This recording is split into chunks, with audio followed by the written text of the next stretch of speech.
Are you going to pass the test? To pass the test, ça veut dire réussir le test. Alors, ce n'est pas une sanction, ce n'est pas une note, c'est juste pour évaluer ce que vous savez en anglais sur un sujet bien particulier qui est absolument crucial lorsqu'on veut savoir s'exprimer dans la langue de Shakespeare, à savoir parler de vous-même. Donc, je vais vous donner 10 questions.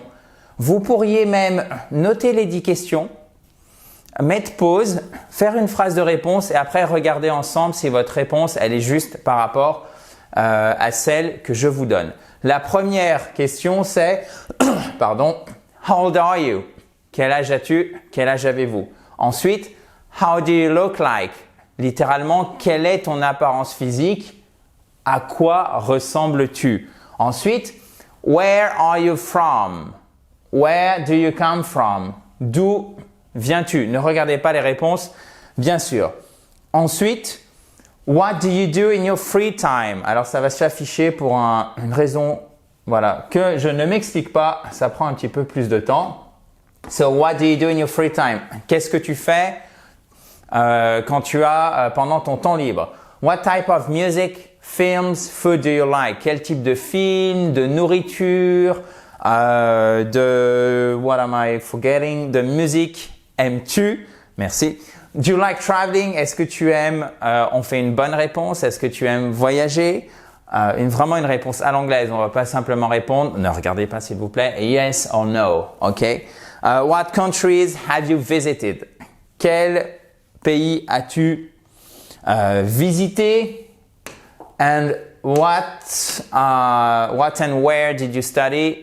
Qu'est-ce que tu as étudié? Où as-tu étudié? What do you do for a living? Qu'est-ce que tu fais dans la vie? And the last question is, do you speak any foreign languages? Est-ce que tu parles des langues étrangères ou une quelconque langue étrangère?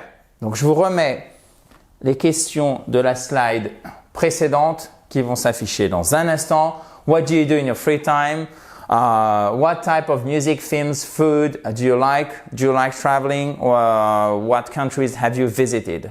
All right? Bon, commençons par, si vous le voulez bien, le commencement. How old are you? So, how are you today? Première chose. Comment allez-vous aujourd'hui? I'm good, I'm fine, I'm so-so, comme ci, comme ça. I'm doing bad, ça ne va pas bien. All right, I'm sure you're doing good and nice to see you here. So, how old are you? I am, par exemple, 20, all right? Ou I am 20 years old. Mais c'est soit simplement le nombre, soit vous mettez years old. Il faut surtout pas oublier old. On peut pas dire I'm 43 years. Non, j'ai 43 ans. Ça ne marche pas. I'm 44 years. Non, I'm 44 years old. Toujours. Et 40, ça s'écrit sans le U. Attention, petit piège, parce que 4, c'est 4, mais ça, ce n'est pas 40. Voilà, sans le U. All right? So, how do you look like?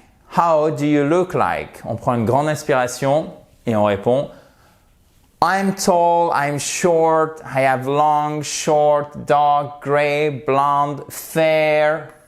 Pour ceux qui disent clear, pour I have clear hair, non, ça ne marche pas. Fair, c'est les cheveux clairs. Brown hair et sans le S, parce que si on met un S, ça existe aussi, mais ça correspond au poil. So, do you have clear hairs? Ce serait une double faute. Non. I have fair hair. All right? So, I am tall, I have long hair, I have short hair, whatever you have. Please use those words. All right? I'm thin, I'm large. Large, ça veut dire costaud. D'accord? Ça veut pas dire gros. Et alors, faites très très attention en plus. Évidemment, déjà en français, ça passe pas, mais je pense que ça passe encore moins en anglais, notamment auprès des Américains. Surtout pas de discrimination au niveau de l'apparence physique. Donc, si vous dites, mais c'est le problème, c'est que quand on maîtrise pas forcément très bien l'anglais, des fois on fait des fautes. mais qu'on ne veut pas faire, mais on s'est pas rendu compte qu'on a mal employé le mot. Donc par exemple, si vous employez le mot fat, qui veut dire vraiment mais gros, gras, évidemment c'est à proscrire, vraiment. Fat, c'est la graisse de manière générale. Chubby, ça veut dire potelé. Fit, c'est en forme. Oh, you look fit. Tu as l'air en forme, en bonne forme physique. Ok, c'est la forme physique pour le coup. So, let me repeat. I'm tall, I'm short. I have long, short, dark, foncé, gray, gris, blonde, blond, fair, clair, brown, marron, hair. Alright? En fait, c'est, cheveux bruns. Pourquoi je vous dis marron, n'importe quoi.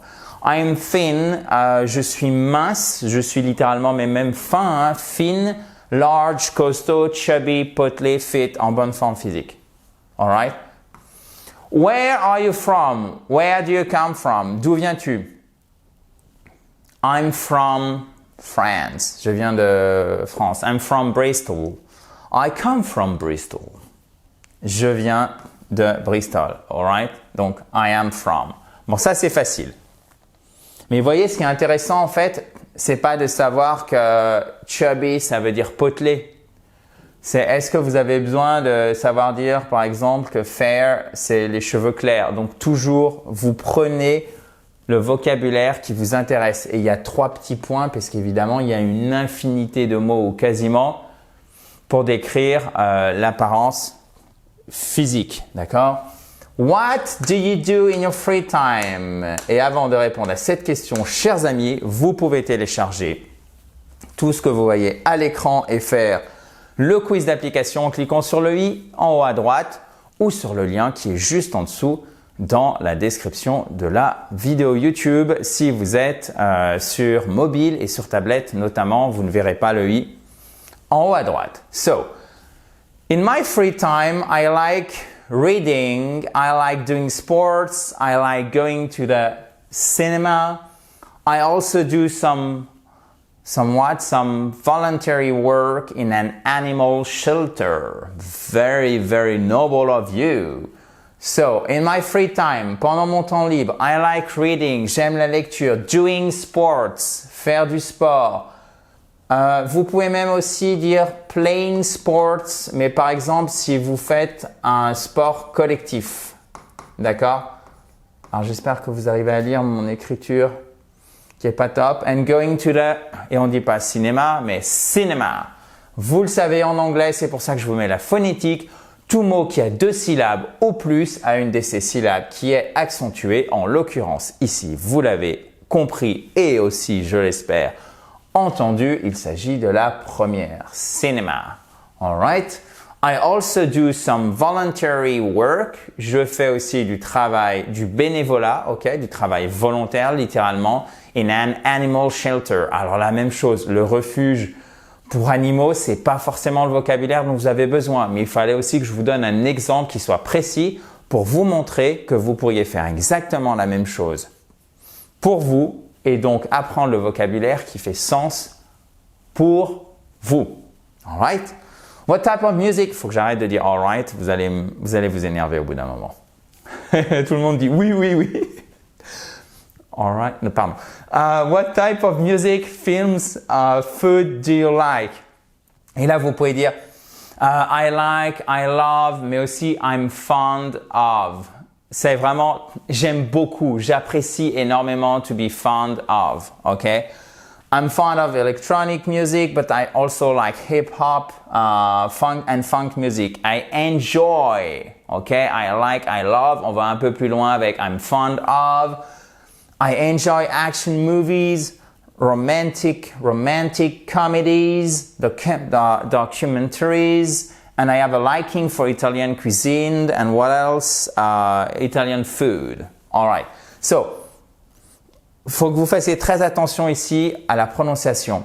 Electronic music, ok? I enjoy action movies. Donc là, ça va, mais là, vous faites bien attention, vous voyez, à l'accent tonique qui est ici. Romantic, à l'accent tonique qui est sur la 2e syllabe. Romantic comedies. Documentaries, documentaries. En fait, vous avez un petit accent tonique ici qui est un accent tonique secondaire pour soutenir le mot au début. Documentaries, documentaries. Okay. And I have a liking. Littéralement, c'est j'ai un goût pour. Comment je l'ai traduit d'ailleurs? J'aime. Oui, j'aime parce que j'ai un goût pour.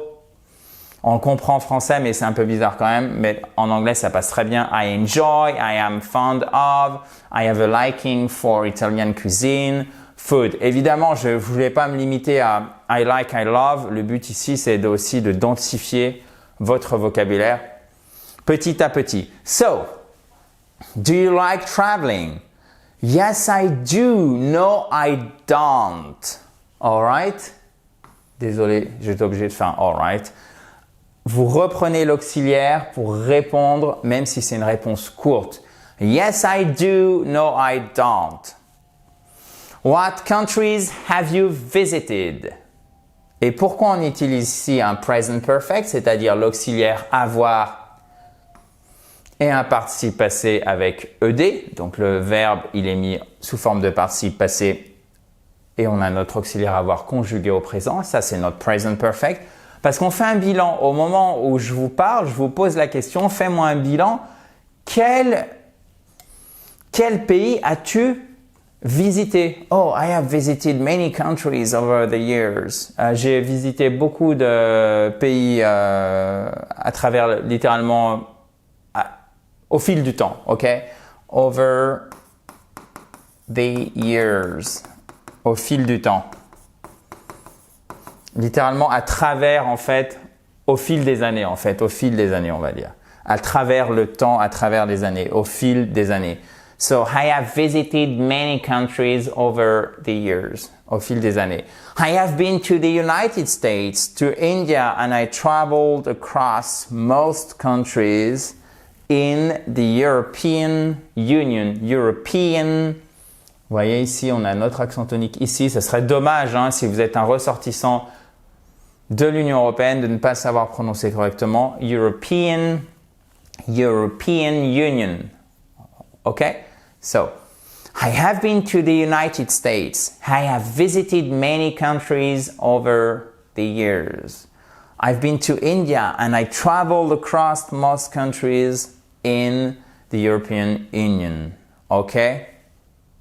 Et pourquoi, vous allez me dire, mais pourquoi ici j'ai mis pourquoi on a un prétérit?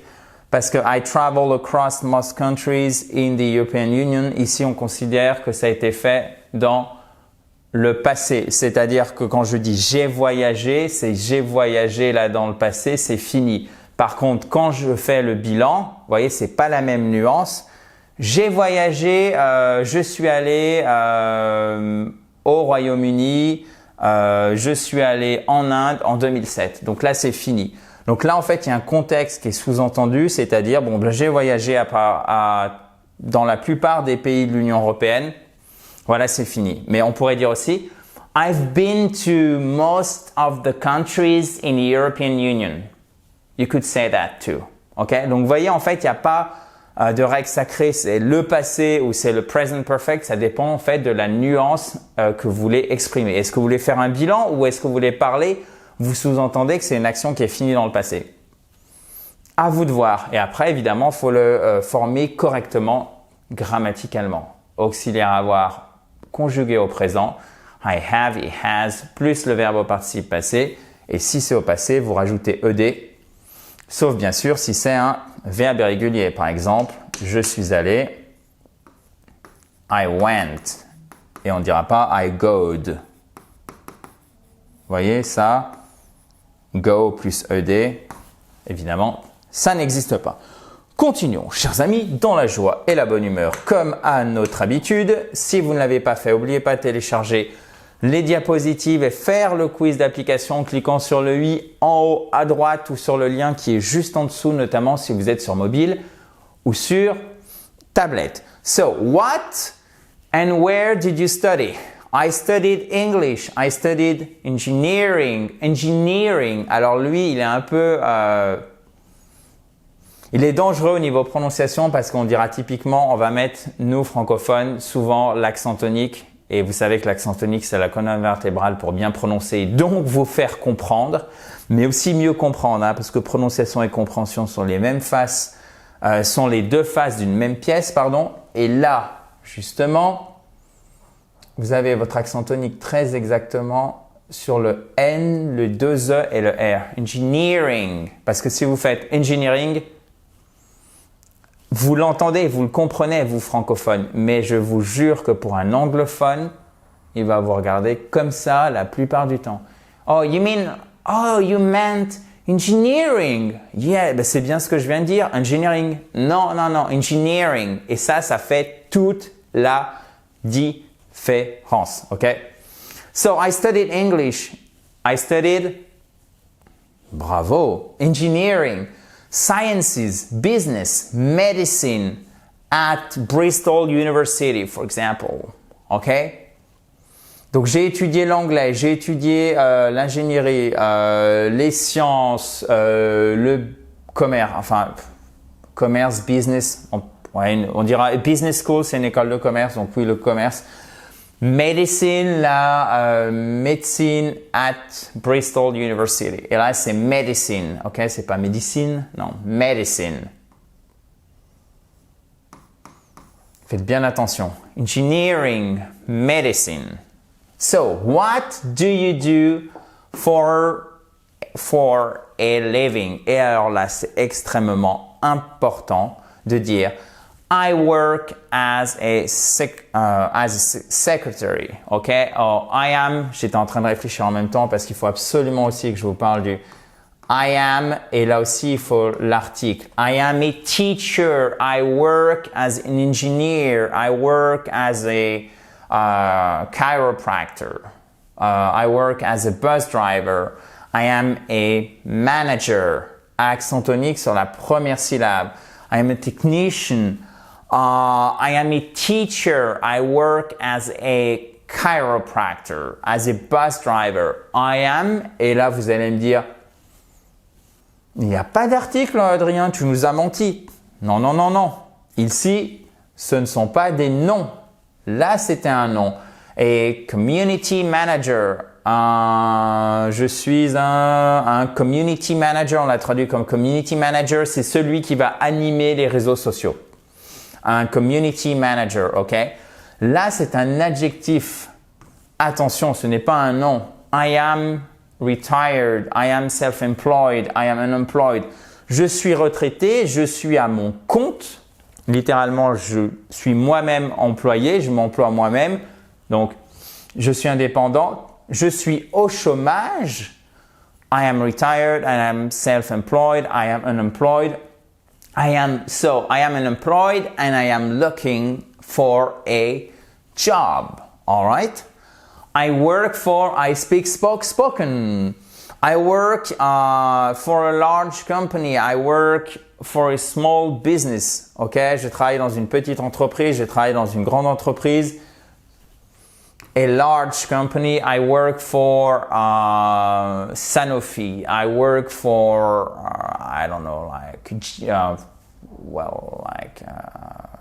IBM, for example. Ok? Donc là, évidemment, vous prenez ce qui fait sens pour vous. C'est super important, mais vous n'oubliez surtout pas l'article. I am a teacher. I work as a teacher. But you are retired. You may be self-employed, unemployed, and so on. Okay? And do you speak any foreign languages? Yes, I speak English. No, yes, I do. No, I don't. C'est la même chose de do you like traveling? Yes, I do. No, I don't. So, yes, I do. No, I don't. I speak English, French, Spanish, Chinese, Russian. I am a beginner. Et alors là, faites bien attention, vous avez votre accent tonique sur ce groupe de lettres. I am a beginner in Japanese. OK? Japanese. Vous avez votre accent tonique sur la fin. Voilà. Arigatou gozaimasu. I am a beginner in Japanese. I am fluent in Swedish. Oh, are you? Yes, I am. I can read it, but I can't speak it. I can understand, I can understand. All right. What can you understand? A few words. Why? I am a beginner. OK? Et là, vous élaborez. Encore une fois, ceci ne se veut pas exhaustif, mais je voulais vous donner absolument un maximum de matière pour que ça soit agréable pour vous lorsque vous parlez de vous-même en anglais, puisque maintenant, vous savez exactement comment le faire. Je vous dis donc, chers amis, à très vite dans la joie et la bonne humeur et je vous souhaite une bonne journée. Have a great day. Bye bye.